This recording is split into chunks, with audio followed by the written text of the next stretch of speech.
दिल्ली इस वक्त ईरानियों के कब्जे में है। चारों ओर कत्लेआम मचा हुआ है। लूटपाट कर निर्दोषों को बंदी बनाकर जेल में डाल दिया गया।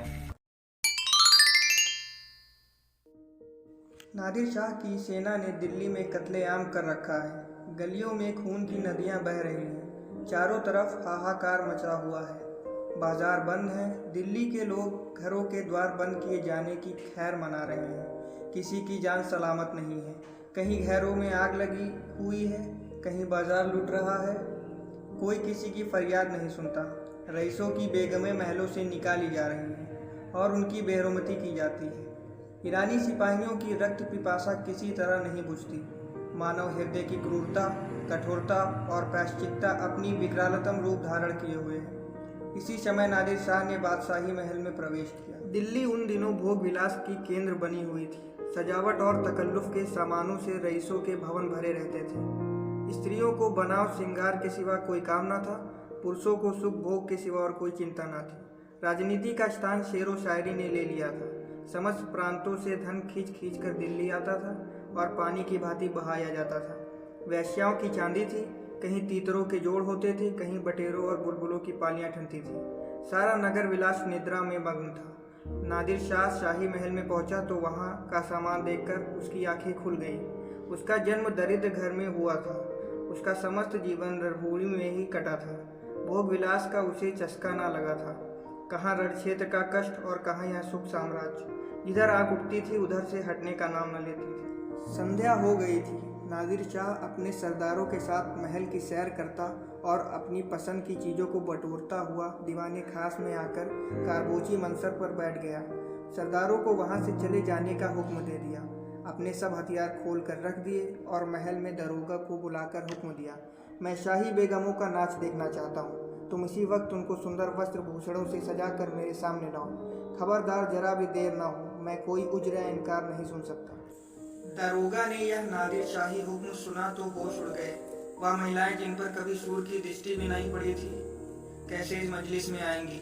नाचने का तो कहना ही क्या, शाही बेगमों का इतना अपमान कभी ना हुआ था।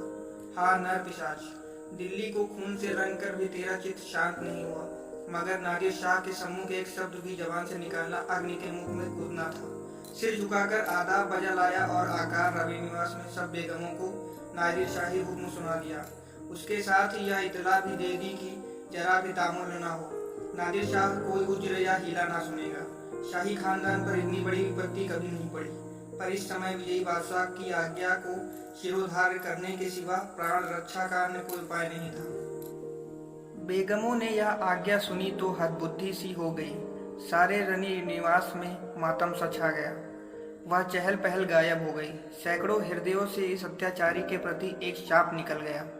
किसी ने आकाश की ओर सहायता याचक लोचनों से देखा, किसी ने खुदा और रसूल को सुमरिन किया, पर ऐसी एक महिला भी ना थी जिसकी निगाह कटार या तलवार की तरफ गई हो। यद्यपि इनमें कितनी ही बेगमों के नसों में राजपुतानियों का रक्त प्रवाहित हो रहा था, पर इंद्रिया लिप्सा ने जौहर की पुरानी आग ठंडी कर दी थी। सुख भोग की लालसा आत्मसम्मान का सर्वनाश कर देती है। आपस में सलाह करके मर्यादा की रक्षा का कोई उपाय सोचने की मोहलत ना थी। एक एक पल भाग्य का निर्णय कर रहा था। हताश होकर सभी लल्लाओं ने पापी के सम्मुख जाने का निश्चय किया। आंखों से आंसू जारी थे, दिलों से आहें निकल रही थी, पर रत्न जटित आभूषण पहने जा रहे थे। अश्रु संचित नेत्रों में सुरमा लगाया जा रहा था और शोक व्यथित हृदयों पर सुगंध का लेप किया जा रहा था। कोई केश गूंथती थी, कोई मांगों में मोतियां पिरोती थी।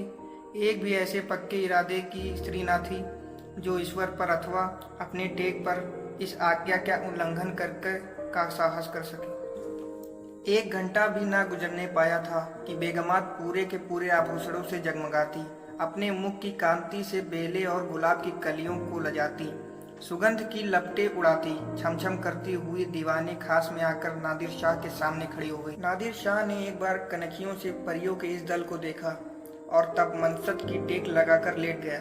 अपनी तलवार और कतार सामने रख दी। एक क्षण में उसकी आंखें झपकने लगी। उसने एक अंगड़ाई ली और करवट बदल ली। जरा देर में उसके खर्राटों की आवाज सुनाई देने लगी। ऐसा जान पड़ा कि वह गहरी निद्रा में मग्न हो गया है।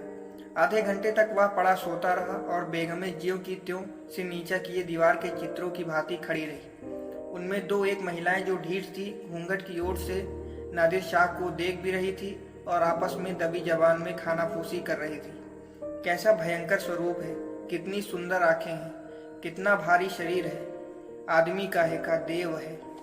नादिर शाह कठोर शब्दों में बोला, ए खुदा की बंदियों, मैंने तुम्हारा इम्तिहान लेने के लिए बुलाया था और अफसोस के साथ कहना पड़ता है कि तुम्हारी निस्बत मेरा जो गुमान था वह हर्फ ब हर्फ सच निकला।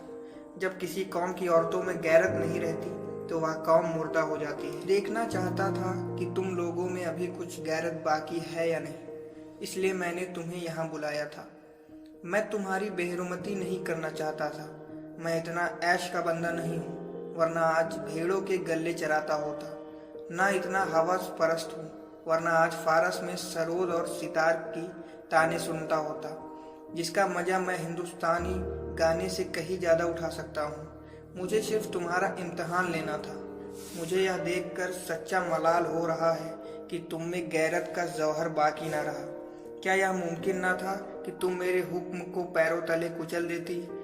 जब तुम यहाँ आ गई तो मैंने तुम्हें एक और मौका दिया। मैंने नींद का बहाना किया। क्या यह मुमकिन न था कि तुम में से कोई खुदा की बंदी इस कतार को उठाकर मेरे जिगर में चुभा देती? मैं कलामे पाक की कसम खाकर कहता हूँ कि तुम में से किसी को कतार पर हाथ रखते देखकर मुझे बेहद खुशी होती। मैं उन नाजुक हाथों के सामने गर्दन झुका देता, पर अफसोस है कि आज तैमूरी खानदान की एक बेटी भी यहाँ ऐसी नहीं निकली जो अपने हुर्मत बिगाड़ने पर हाथ उठाती। अब यह सल्तनत जिंदा नहीं रह सकती, इसकी हस्ती के दिन गिने हुए हैं। इसका निशान बहुत जल्द दुनिया से मिट जाएगा। तुम लोग जाओ और हो सके तो अब अपनी सल्तनत को बचाओ, वरना इसी तरह हवस की गुलामी करते हुए दुनिया से रुखसत हो जाओगी।